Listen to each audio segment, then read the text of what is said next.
Thank you, everyone. Okay. Welcome, everyone, to a new installment of Med Mentors, Amcas edition, a beloved topic for all med school applicants. I'm Brittany. I'm a first-year med student, and I will let my classmates introduce all of themselves and their undergrad school. Hi everyone, I'm helping Brittany host today. I'll also be on the Q&A answering questions, so keep them coming. I am also an MS1. I went to UC Berkeley, so that's about it.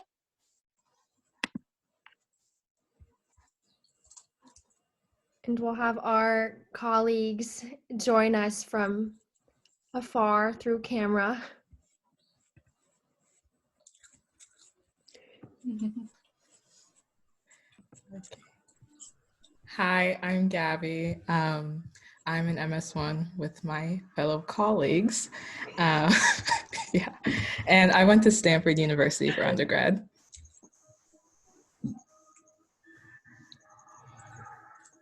Hi everyone, my name is Arya. I also went to Berkeley, so go Bears on that front. And yeah. Hi everyone, my name is Eric. I'm also an MS1, and like Gabby, I went to Stanford. My president. Hi everyone, my name is Jaslyn. I went to UC Berkeley as well. Go Bears, once again. Hi everyone. Oh, sorry. My name is Josh. I went to UCLA for undergrad. Okay, perfect. Well, thank you for all your introductions. And then for you guys watching, we'd love to know more about you. So we'll post a poll and you can let us know what year you are right now in med school or in undergrad. Thank you.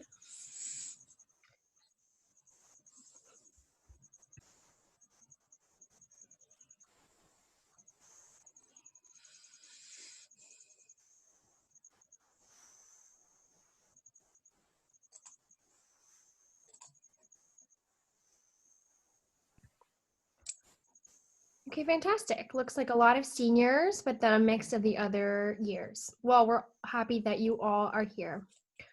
Then we will get started with our presentation. So we have an overview of Amcas with a presentation, and then we stop at different points for Q&A on different topics with all of our panelists, and then we'll conclude with sort of an open Q&A. So if you have any questions throughout the presentation, put them in the Q&A section, and we will do our best to answer them throughout. So, okay. We'll get started. So, welcome again, Med Mentor Monday, Amcas Q&A. So, when you enter Amcas, this is what your lovely homepage is like.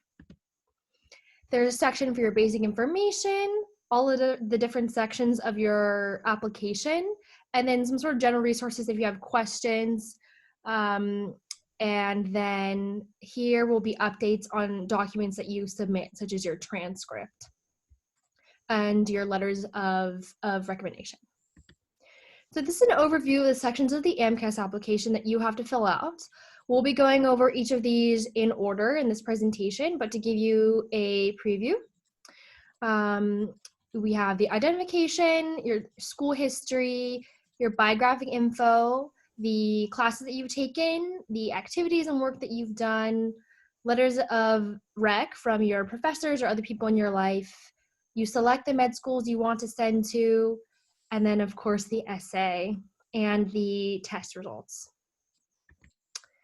And so for these four sections, the coursework, work and activities, letters of eval, and then standardized, oh sorry, that should be up here, essays, we will have a Q&A pause point. So the easiest part of the application is definitely the basics, so identifying and biographic information.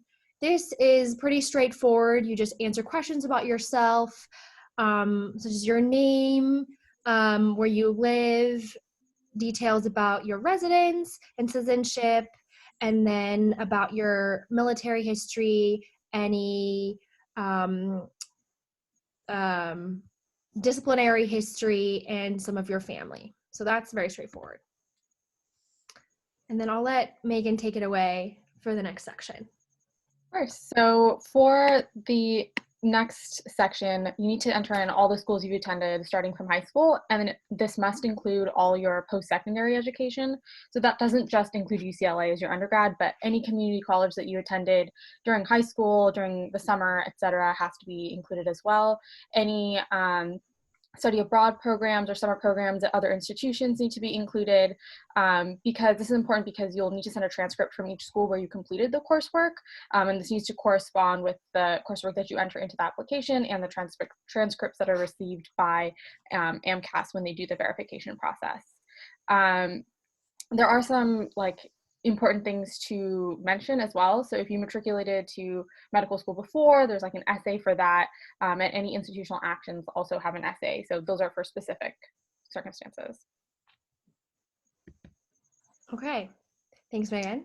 And now for transcripts. So you'll need to send an official transcript, very important, official transcript to apply for medical schools. So if you're a UCLA student, which I assume you are if you're watching this, you can find them under your My UCLA. So go under classes, the official transcript, and then order this. And it should come as an electronic PDF that you don't receive yourself, but it will go to the registrar. And so this is really important. Your transcript cannot be something that you have received and then sent off. It has to be through your registrar to make sure that it is official and sealed and that you have not had any contact with it. So you need to do this before you planning on submitting, because it has to be processed through the registrar and then be sent to Amcas and in order to be processed. So you want to make sure you do this ahead of time as much as you can, so that there's time for it to be processed and then your application can be reviewed, because it needs to be part of your application. As for your coursework, this is something that you fill out yourself, and it will all be verified when you submit it. So you want to make sure it's accurate. But for these purposes, you can find an unofficial transcript through My UCLA and then fill it out through Amcas. So this is an example of what your verified your verified Amcas will look like.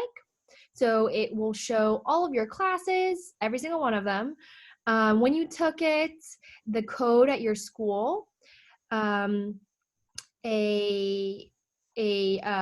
credit score that you got for it, and then your grades. And so for those of you who are still students, and have not yet completed your undergraduate education, yes, even your senior year grades count. So your whole education counts.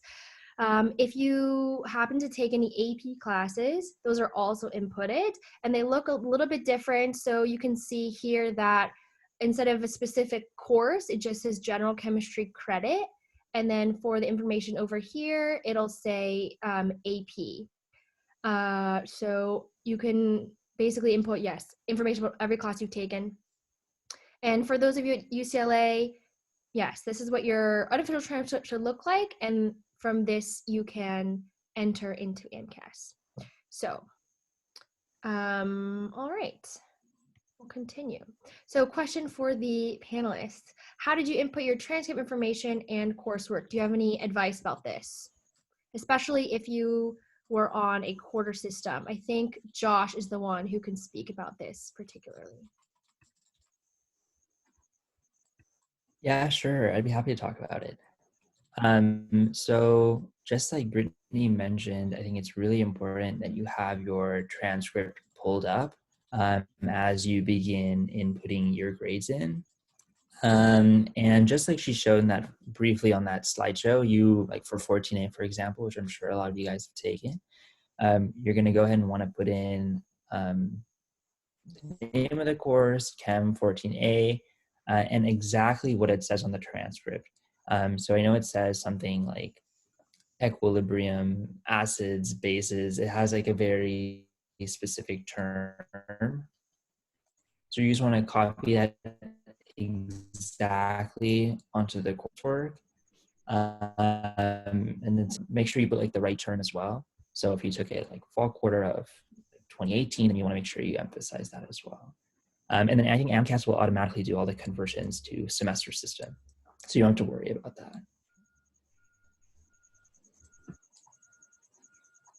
Yeah, Stanford was also quarter system, and I guess some tips that may be helpful in terms of like yeah, putting the names in, make sure it's exact, and if it's like if it doesn't fit, it's okay. Um, like you'll be sending in your actual transcript anyways. Just the requirement wise, I don't know if you know, but like what counts as like English is doesn't have to exactly be in the English department, as long as you have like a lot of like you take a course that has a lot of essay writing and a lot of like literature analysis, that can also count. And in terms of like lab requirements, your independent research, if you did it for credit, that also is like something that counts, especially particularly for bio labs. That's something like a lot of my friends did. And I think this is kind of like this is like a pretty useful thing to know, is that like, you know, you need like a year of things, like because we're a quarter system, you should try to take like 3 quarters, but something that I was able to do was I was able to just do like 2 quarters of something and have that like round up to a year. But yeah.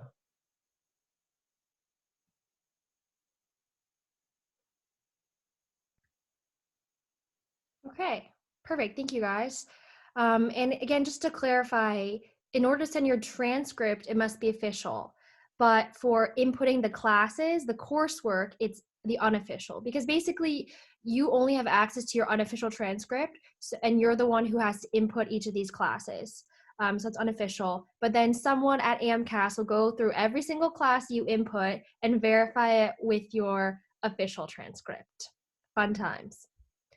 Okay. Can I add something real quick to that? Of course, of course. Yeah, when you with that person going through your transcript, there is a set amount of mistakes you can actually make before they actually like reject it. So you really should try to avoid leaving as many errors, because they'll send it back to you for you to refill it out again, and it can just delay your application. And it's only if it's like, it's a lot. It's not like if you only make 2 or 3. You have to be consistently wrong. I have a point as well when it comes to like the verification process. So I went to Berkeley, similar to UCLA, like you mentioned, the PDF they sent over from your transcript is electronic. So you just click it. I think you have to pay for it and it sends it over. But if you took other classes, so like for me, one of my community colleges that I took classes in high school didn't have electronic transcripts. So you need to build in time to tell that school to manually mail out transcripts. And the manual transcript process at Amcas is different than the electronic process, because if it's by mail, they manually have to go through the mail, read it, and upload it. And I remember for me, like it took 3 weeks for that process to occur, maybe more. And they tell you daily on Twitter, like as of today, we are reviewing like transcripts received on X date. And so it takes like a very long time. And if you don't realize that a certain school is doing it by mail and you wait until a couple of days before you want to submit, you have to build in that extra like 3 or 4 weeks to submit your application, because you can't submit it until they verify. Yeah, that's a great point. It can be a major bottleneck for people. So just keep that in mind, think ahead, and request your transcripts. Okay, we will continue then. Okay, now for work and activities. So the next big section is the work and activity section, and there are 15 possible spaces for you to fill out with the work and activities. For most people, that's more than enough. You're probably not going to fill all 15 spaces, and you do not need to fill all 15 spaces. That is completely up to you. For each activity, you'll have 700 characters to write a description about it. There will also be, as you can see on the slide, ways to categorize the activity into things like clinical experience, volunteering, employment, etc. And you can have start and end dates, and you can have start and end dates that occur like multiple times. So if you did it every summer, you can specify that you did it every summer. With the work and activities, there's also 3 of those 15 that you can select to be your most meaningful. There's a little icon at the bottom that allows you to do that. And in that case, you will get an additional number of characters. So it's almost twice as many characters to further describe this activity. And on the application, they do mention that when you're picking this activity, it should be something that was transformative or had some sort of effect on you, and you should be able to describe that in these additional characters. So keep that in mind, that it's something that you really want to expand on, and use those characters accordingly. Quick point here, actually. Hey guys, this is Ryan in the background. On the slides, you will see two different types of pictures. Some of them are going to come from the application itself that you will see in Amcas, and then the stuff that you're seeing right now, this will come from a PDF that is generated at the end of it when you print it out. So that's just a quick housekeeping. Thanks, Ryan.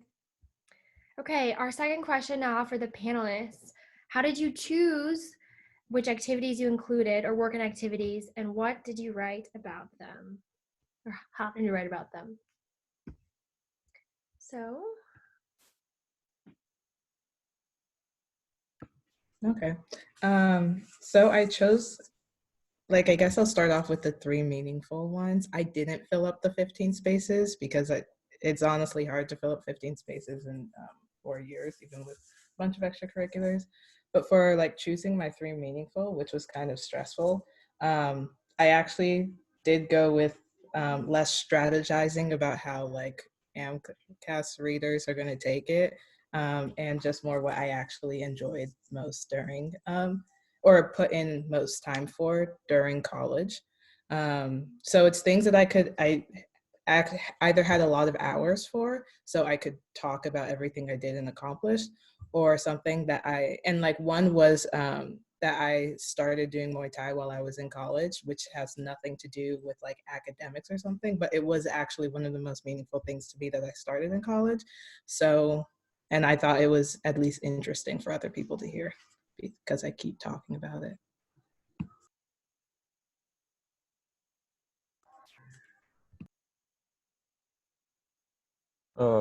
Yeah, I completely agree. I think it's important, especially to put stuff you do outside of what you think they want to see, doing outside activities, like Gabby did, that you do for fun, but not necessarily as medically related.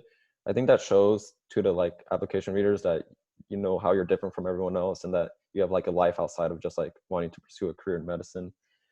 I think in terms of in general, the way I went about writing my activities, I know you don't have that much space, so the general format is just a sentence of a sentence of your position in that thing, and then a brief illustrate and your roles, followed by a brief illustration of a brief experience that was particularly enlightening or rewarding to you, a couple of sentences because you can't fit that much, and then tie it back to how that will prepare you for a career in medicine.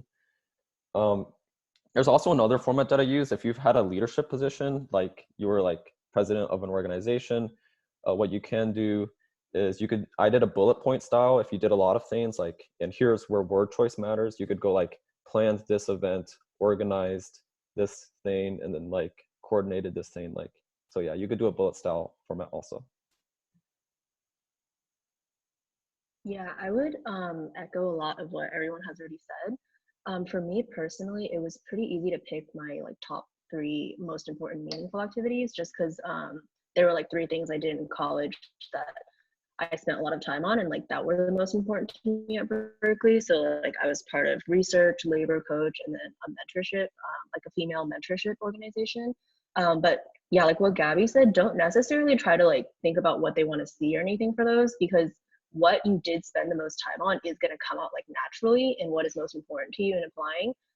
So make sure that it's something that you can truly talk about and really is meaningful to you. And I would also just say, make sure you spend a lot of time on writing those most meaningful activities, because I think sometimes people overlook that in terms of sometimes people focus too much on the personal statement and not enough on the activity section, because when you pick out those 3 meaningful activities, you're literally telling the adcoms to look at them, these are the things that define me the most in terms of what I did. So just be mindful of that.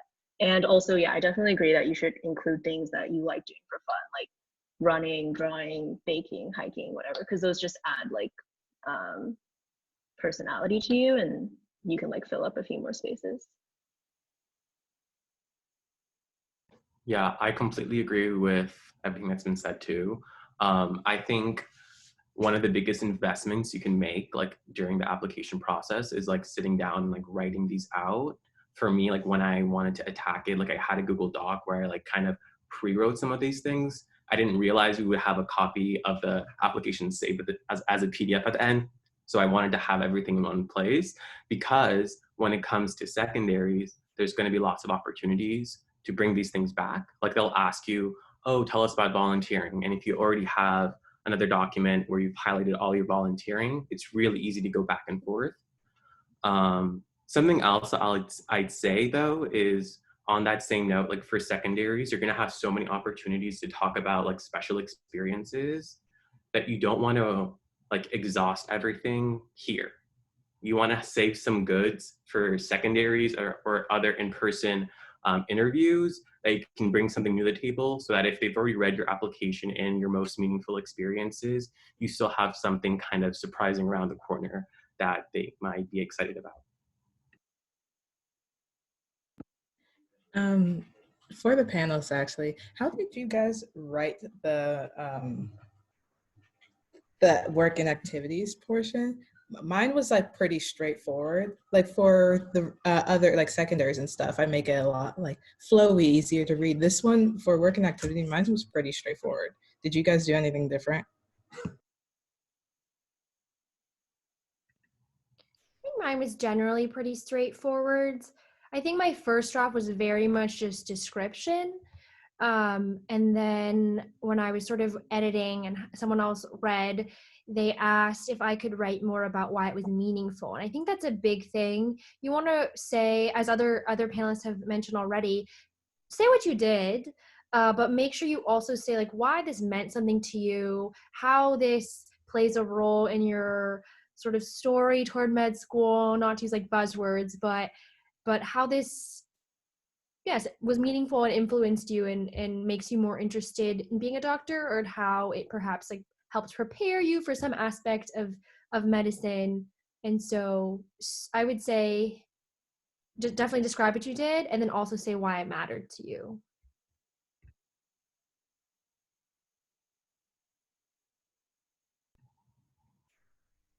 Yeah, I did the same thing. I followed pretty much like Eric's like format. I don't know if I read that like on some Reddit forum somewhere, but it was like a template where it's like introduce and then your role and how it ties to medicine. It's like a very like ABCD format. You can make it a little bit spicier by like making the language and the details that you use very interesting. So it's not just ABCD for 15 activities, but save pretty much all of that like fanciness that you talked about, Brittany, for the secondary. I think like that's when you can really dive in with the details. Something else I forgot to mention though, in the work and activities, there's also a space for like a contact person for that role. That at the time when I was filling out the application, it was a little bit scary because I was like, oh my God, there's so many things. I need to email all these people and remind them that they might receive an email from a med school soon. So I don't know if they actually reach out to these individuals, but if you're going to use someone as a contact, keep that in mind, that you might need to send them an email in advance, awareing them of like this fact, and they might be reached out to for that activity. And I think also during secondaries, there's some of that as well for some activities, or at least like 3 references or something like that. So just keep that in mind. I think one other thing that could be helpful if you're really struggling to come up with 3 most meaningful experiences. A lot of times you start weaving your experiences into your personal statement. So if you're not able to really get, like if you want to highlight more than 3 experiences, you can talk about an experience maybe in your personal statement that you don't necessarily have to designate as a most meaningful experience on your work and activity section. Or if you, on the flip side, if you really, really are passionate about an activity, you can feel free to talk about it in the personal statement and still make it one of your most meaningful experiences. So you kind of have some flexibility on how you want to talk about things, also using your personal statement. Yeah, I think just like a last thought, there are quite a few spaces where you can talk about things that are important to you. And ideally, if there is some activity you were involved in that was really meaningful, you probably have a lot of stories, a lot of things you want to say about it. So sort of think ahead. I think Aria said this about how you will have secondaries and opportunities there. And as Josh said, in the personal statement as well. And then, of course, interviews.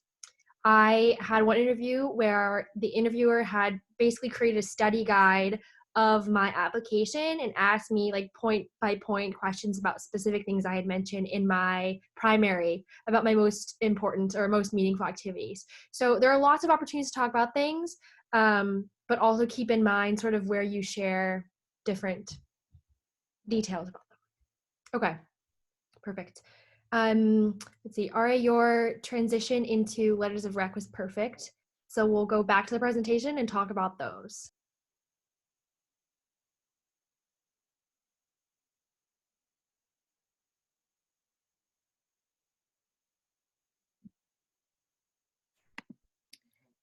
So what we've included here is just a general overview of what letters of rec might look like.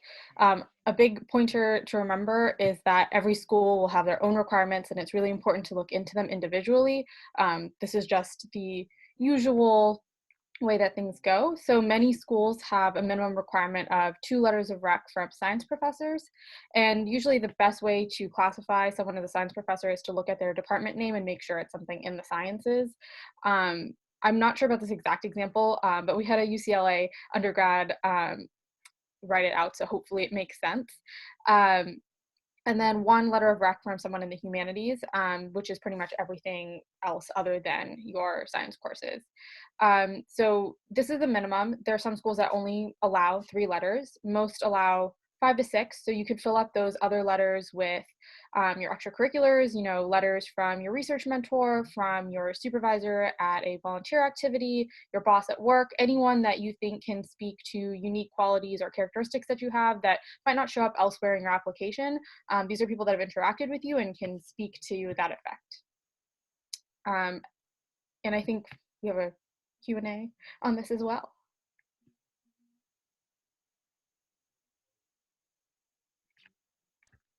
Okay, we do. So could the panelists please speak to who, how, and when did you ask for these letters of evaluation?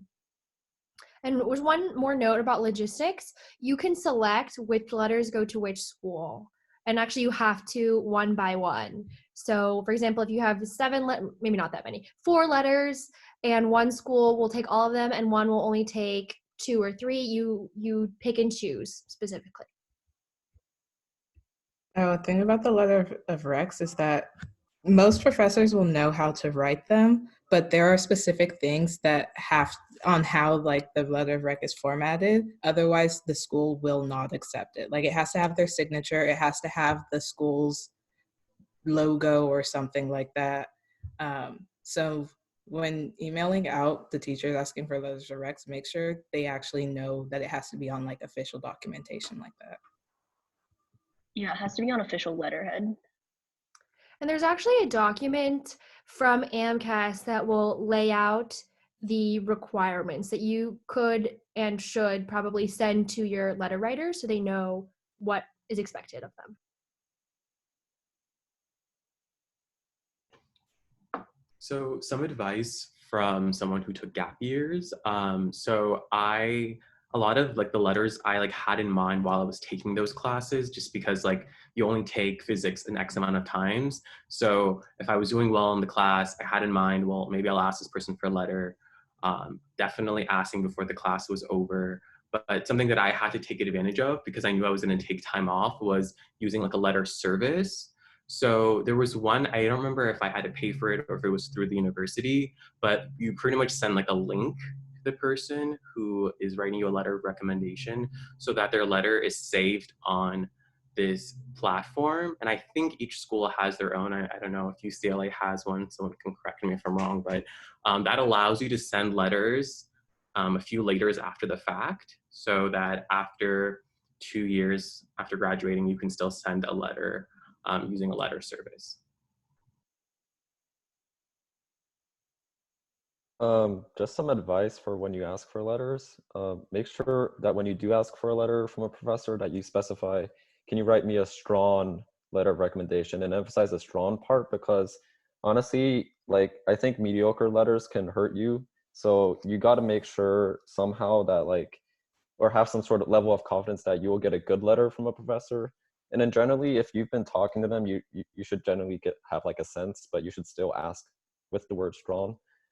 Um, if you've been having trouble like if you were in like big classes that you did well in and that you interacted a lot with the TA because it's a huge class, and if you have like something like section or group work, I don't know what they call it at UCLA. What people have done at my school is they basically, if they talk to the TA a lot, they would have the TA write the letter on behalf of the actual professor, but the professor would sign it, of course. And so it'd be like, you know, the general format, but the TA can, because you talk to them a lot, they can highlight all of your qualities that you showed within like the small group work sessions. One other thing is like if you ever have any trouble in class, like this may not apply to people who have like already finished classes, but if you're still in class and you have trouble going to office hours, if you don't have trouble going to office hours and just talk to the professor, I think that's a good way to like make a connection one-on-one, and it's a plus if you do well. An easy way to also get in connection is to just like, if you're taking any seminar class where it's like 5 people or 10, you should really like get into contact with like, and be extra participatory, like put in some effort. I know like one thing that helped me for the humanities, because I was a chemistry major, was that like when you do need to take your gen ed classes, to like, you know, try in that class as well and like, you know, like talk to the professor. I mean, yeah, hopefully you find it interesting in general in the first place, but yeah, this helps a lot. Can I just mention one thing, especially if you're in a large class and it's been a while since you've taken the class and you feel like the professor might not remember specifics about you, it's okay to mention them when you meet them in person to talk about getting a letter of rec, to say, oh, like I came to your office hours and I really appreciated when you described this particular thing, because that will spark their memory about you and also highlight that you're like an active participant and curious during lecture and office hours. Yeah. And then one other thing, not all the letters need to be from a professor. So you can also get letters from like a manager if you did volunteer work, one of your clinical directors. If you did research, you can get it from one of your mentors. I've also heard people getting it from physicians they shadowed after a long period of time. And I think that like having some of that diversity in your 6 letters is nice. So it's not all from like STEM professors, and it just shows kind of like a range of who you are. Yeah, I agree with everything that's been said so far. And I agree, I think, with Eric and Megan that it can be really hard. So I didn't get any letter writers from my lower tier professors just because like the sizes were so big. Even though like I would go to office hours, it would be hard to get that one-on-one contact. But just trust that I'm sure a lot of you guys are upperclassmen now. Like you have better, it's easier to get that connection with a professor. But also just like Eric said, keep in mind the sort of professors and just like Arya said, the mentors you want to ask. So even if you're going to like an English class and you might not be like someone who like cares too much about English, but you know, you could really like benefit maybe from like a letter of rec from that professor. You want to make sure you like try hard, still go to office hours, and still make sure you're really putting in all your efforts so you can get a really strong letter again from that professor as well. And another thing to note is a lot of times professors will want to see like a copy of your personal statement, or they want like your CV ready. So those are some things to keep in the back of your head, that when you're asking for a letter, a lot of times they'll agree to it, but they'll follow up with, oh, can you send me your CV? Can you send me your personal statement? So they have a better idea of what to write about you. So just try to have that, maybe not fully ready, but just try to have a working draft of those things ready to give to the professors, so they can write a strong letter. Yeah, to just oh, sorry. Okay, Jazzy, go ahead. Okay, I will. To just emphasize Megan and Josh's point about like providing the professors with material for your letters of rec and like meeting with them in person and providing things to like jog their memory of you. Just like for me, that was like really important because I did get some professors from like a couple years ago, or even if I knew them kind of well, you want to make sure you meet with them and talk about it, and like give them your personal statement if it's ready or just a draft, and like your CV, and ask them like what else they want from you to write a letter of rec. Like for example, oh, you participated a lot, or you got really good grades on the test, or you like yeah, did good things in their class. But don't be afraid to like put that in writing and send it to them and be like, these are the things that I would like you to highlight. And then hopefully if they have a good relationship with you overall, they can write more about that. But essentially just, you want to make it easy on them to write you a good letter of rec. So basically just advocate for yourself too in that respect, because they are really busy. Like most of them are probably professors, maybe researchers. So just keep that in mind too. Also, for any freshman, sophomore in the audience, I would recommend, if you have a professor that you jive really well with, cultivate that relationship over the several years to come, so that if you do choose to use them as a rec letter source, that they have that contact with you. Oh, and Go ahead. so at a school like UCLA, class size, like your actual class is huge. Many people will be asking letters from the same professors, so ask early and give them at least a month to get this done. I did not know what I was doing, and I gave them like 2 weeks, and it was a miracle. They all turned it in on time. Yeah, I think a sort of general word of advice would be to think ahead. And this is not something, as Ryan said, not something that you only can think about after you've taken the classes and you're an upperclassmate. You can definitely start having the wheels turning when you're in your first or second year or third year, whatever, about who seems like they might be a good letter writer and who seems like they might have, yes, potential to ask later on when it's the time. Okay, perfect. Well, we will continue. If you have additional questions, you can put them in the Q&A, but we'll continue now with the application. All right. So med school. So the next step in the Amcas application is selecting the medical school. So as we mentioned, you can select specific schools to receive specific letters. And this is a section where you pick all the schools that you want Amcas to be sent to. So in order to submit your application for verification, you must select at least one school. If you are choosing to apply for the early decision program, which I personally did not, I'm not sure if anyone else did, you may only choose one school. So keep that in mind. Most schools, almost all, I would say, but not all schools can be found in the Amcas system. And so if that's the case, you can search for them using this add med school tool through which you can filter and then search for each school. The big exception is Texas schools, and there are some others that I would need to check for you. But so after submission, just so you know, if you choose a med school on your list and you submit your application, you cannot withdraw. There's no take back for if you selected a med school. Just keep that in mind. However, you still can add schools. So let's say you are ready to turn in your application and you turn it and you submit it, and then like a month later you think, oh, I really would like to apply to also this school. That's fine. You can go back into your application, select that school, and then resubmit your application for verification. But just so you know, that does push your sort of processing timeline back for that additional school, because for that school, things may have to start over again. And then the essays.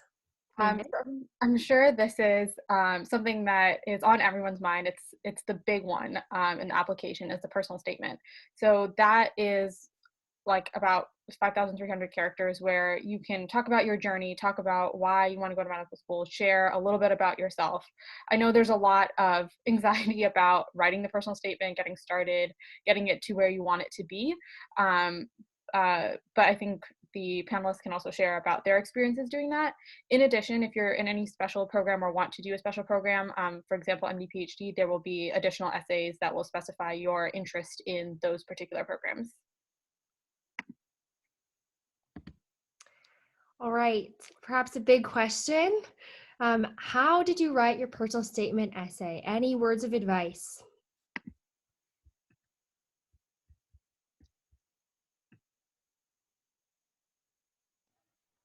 So it was really hard to start it off, and the first draft was trash. And it should be. It's a first draft, and this is a very important document that you're going to have to revise over and over again until it's like a steaming pile of gold in front of you. So what I actually did, because I had to make, I did everything last minute, so I had to make sure I got this thing done, not on time, but a little late. So I actually ended up setting up appointments with my school's writing center every 2 days. So I would have a new draft to deliver to them. Otherwise, I would have nothing to show for, and I'd be disappointed in myself. So that actually kept me moving and not allowed, like I didn't stagnate on actually writing it. And content-wise, I think like the personal statement it needs to be a well-written work of nonfiction. It's not a resume. I had to tell 2 of my friends this past year to redo theirs because they literally just listed everything on the resume. You want a story, something that actually engages it. When I went to a university, a med school up north, they said, like, and this is how some schools do it. A reader gets like a stack of 5, and for this day, they're like, choose 1 or choose 2 or choose like none sometimes if they all are, if none of them like actually engages them. So it needs to be an actual like compelling piece of work.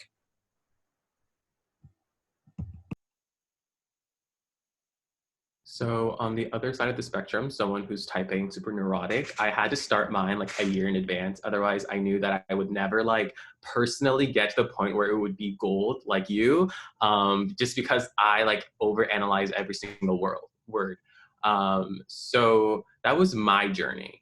But that doesn't mean it's your journey. So you may need less time, but personally, just I needed more time to like brainstorm and create bullet points and narrow it down.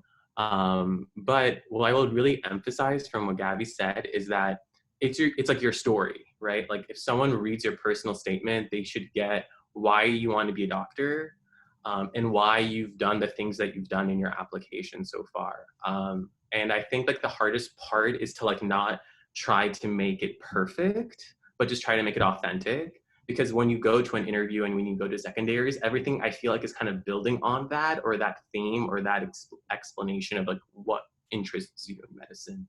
So like, if anything, if you haven't gotten started yet, if you're like a first or second year, I would just try to take time to like sit down with like what you've done and why you genuinely want to become a doctor, and then build on that. So if your reason is like you love research, then what were all the steps you took in your life to get you to become a researcher and why?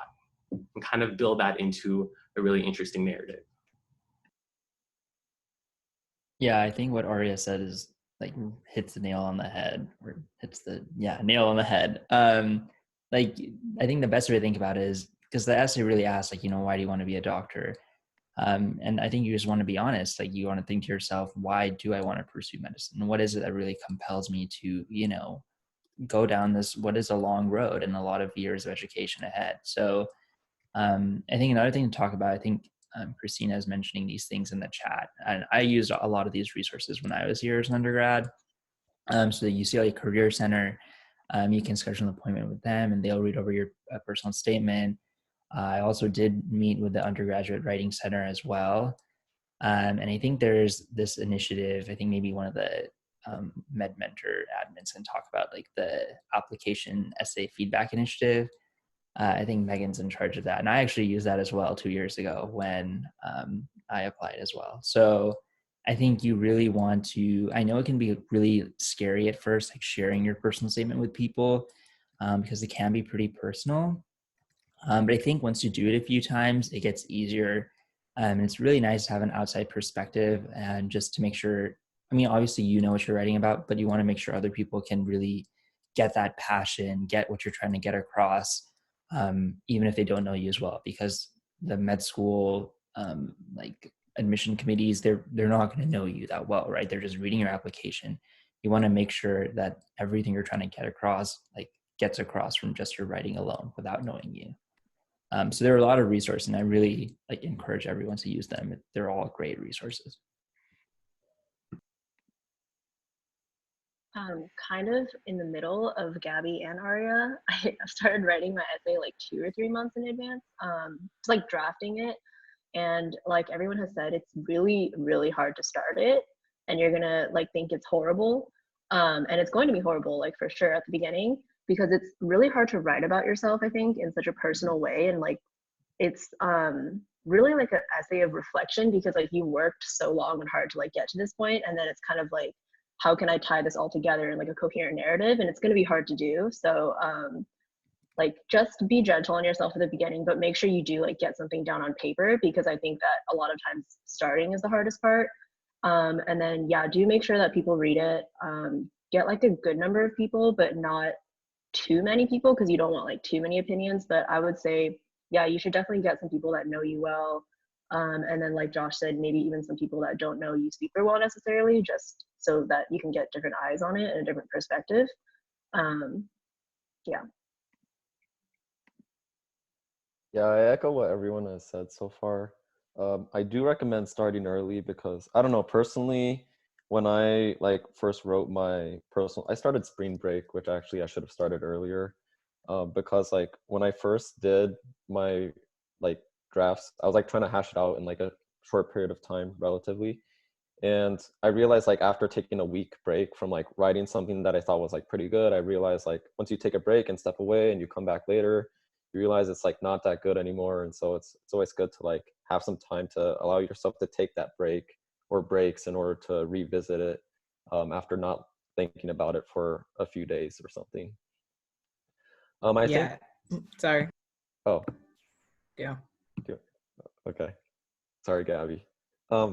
Basically, one tip that I have is that like really sell yourself. I think the 5,300 characters is really not that much. One thing that helped me was think about, it's kind of like writing your activities most meaningful section, right? You want to think about all of the meaningful things that have prepared you for a career in medicine. And so the only thing I have to say is like tell a story and like really sell yourself. So like don't spend too much time on like generalized statements that could apply to anyone. Like for example, saying like, you know, like this is important to medicine, and then like it's okay to say stuff like that, but like don't have like 2 or 3 more sentences after that, like doing that same thing.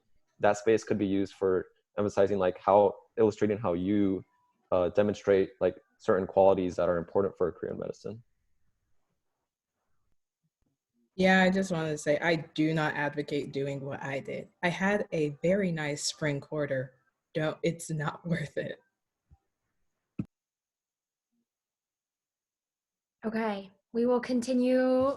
Thank you for all your valuable advice. And so we just have a few more slides left about the application, and then we'll have some open time. And if anyone has additional comments they want to say and share, please feel free. So,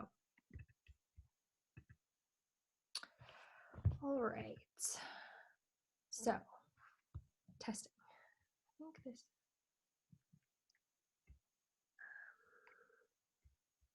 Megan, would you like to take it away? So for standardized tests, you will need to report all MCAT exams after 2003 that weren't voided. So any exam that you got a score on will be reported. So it's not just like your most recent or anything like that. They all need to be sent and entered into the Amcas application, because they will also be directly transmitted to the reviewer. So they're going to see everything. There's no way to select what you want. If they were voided, you won't have a score, so there's no need to report that. And if a program has like other tests that they'd like you to include, you can check the corresponding box for that. I don't believe Casper shows up on here. That's a separate thing that you'll probably do through your secondary application, so just keep that in mind. Okay, well, we've gone through the entire AMCAS. Not so bad, right? So the next steps will just give you a preview. So when you're ready, you'll click that submit button, which is on your homepage, and it'll go off into the Ethernet. And then the next step is verification. So this is where people at Amcas compare what you submitted with your official documents, so your transcript mainly. So that will go through the Amcas side, but they will give you an update every day on your homepage, and they will email you when finally you have been verified.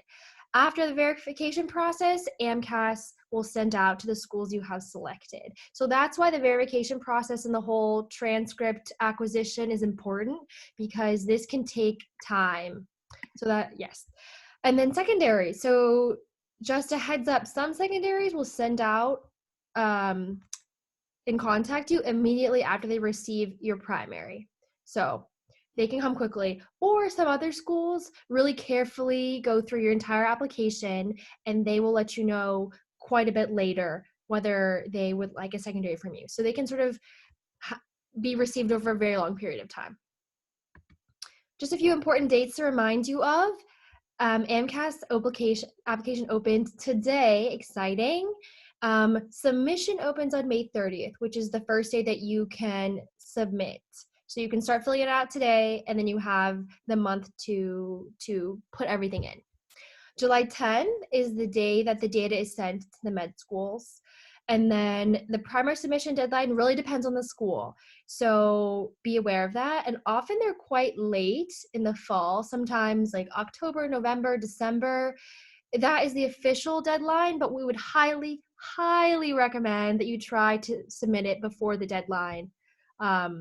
Within the first 2-ish weeks of AMCAS submission opening is the general rule of thumb.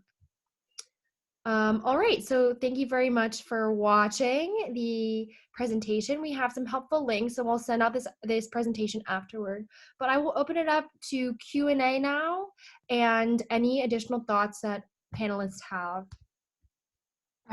As far as the Q&A, I think we've answered most of the questions. There's a few more coming in. One thing I did mention to someone was that we would answer how many letters people actually ended up getting or using, or how many they asked for and how many they ended up getting, just a number for people to get an idea. Just hold up the number maybe? Yeah.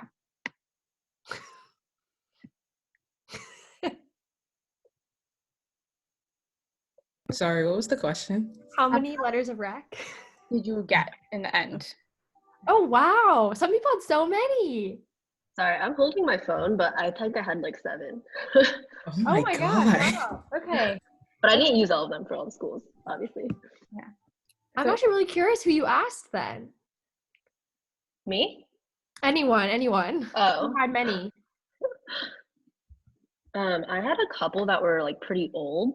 So I think that's why I had like 7, because like Arya mentioned, I shadowed a doctor like earlier in college, and then I just asked him for one and stored it. So I had a couple that I don't know if I'd really use at many schools, like maybe only for the few schools that like were like, send us as many as you want, or like as many as you have. But I probably mostly just use like 4 or 5, I think. Yeah, most schools like won't even let you submit that many.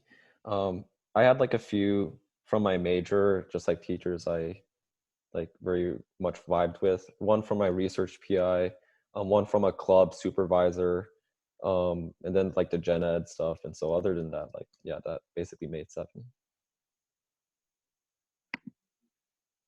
I majored in public health and policy, so most of my like stronger letters came from those departments, but they didn't fall under the science. So those were my, like, in my opinion, weaker letters, but I still had them as a part of my 7, just so if schools had a requirement where they had science be like a requirement for letters of recommendation, I could send them. But like you said, if they could open it up to more, I would prefer to send the stronger ones. That's why I had a little bit more letters. Yeah, I had, I think, 5. And I was Phi-Sci at UCLA, so I had, I think one of my letters was a Phi-Sci professor. Then I had my PI, then I had another science. Then I had an English professor. And I think I had one person who wasn't a physician or wasn't a PhD. She was just like, I think, my volunteer coordinator at, I think, UCLA Health. So that can like add a different perspective to your like letters. Yeah. I had 2 bio professors, my Italian professor and a clinical experience instructor, I think, that I had, and research. And I think there was a 6th one, but I can't remember. one thing I just remembered is like you really want to make sure like different schools can be different, like specific on like what sort of letters they want. And I think there's a few schools that even have like a maximum of 3. So it's like you don't really want to send them more than 3 because they're not going to read them all, and you don't know which ones they're going to read. So you want to make sure you're like strategic in which 3 you send to like those certain schools. There's only a few, but still it's good to know. So I know like the best way to get these resources is from like the school's website itself. So, like medical school X, you want to go to the website of medical school X because they'll tell you what they want on their website. But I think this year there's this new like advisor report thing on Amcas that has like, it seems to be like all consolidated on that. So I think just in general, it's really good to explore the Amcas website. Like it's not that intuitive because a lot of times you like click many links and tabs to find like the information you want. But a lot of times like there is some really good information there. And also you can always just like call Amcas in general. But you really want to make sure you pay attention to what sort of letters you send to which schools.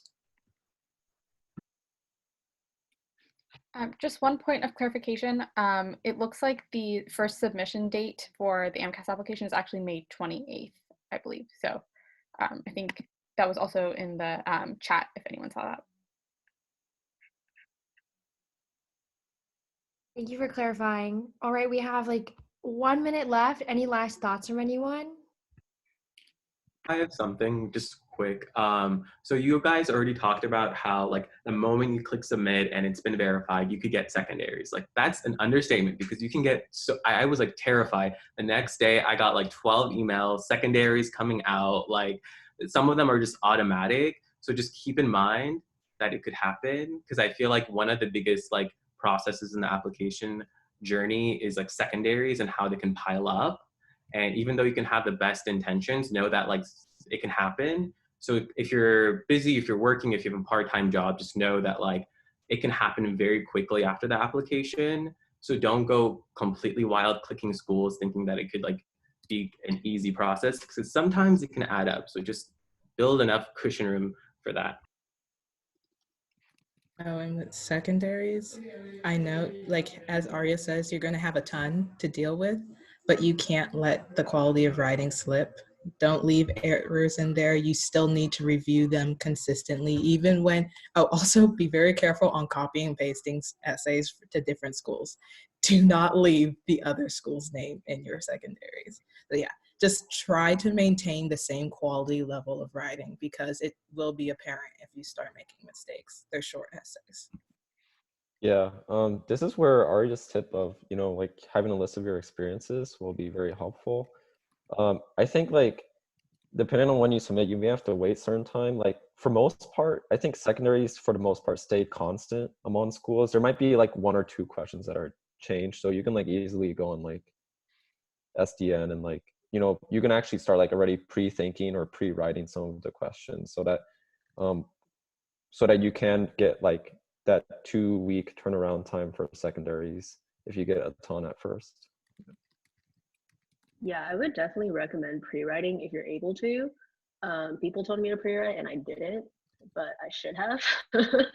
Because especially if you're busy like working or doing something else while they come in, it can be hard to like sit down at the end of the day after everything you're doing and try to like write them.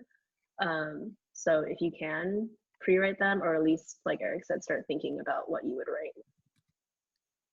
Yeah, I would say like at the very least, if you can't like pre-write them, like have an idea, like jot down notes of like themes or tropes that you could write about. So like an obstacle or like my family or like some kind of bullet points here or there that like you could go back to, even if you're just like writing it on the notes on your phone so that you have like some area where you can draw ideas from, because some schools may have like 10 other short essays you need to write about. So it's nice to have like at least like a brain bank somewhere to pull things from.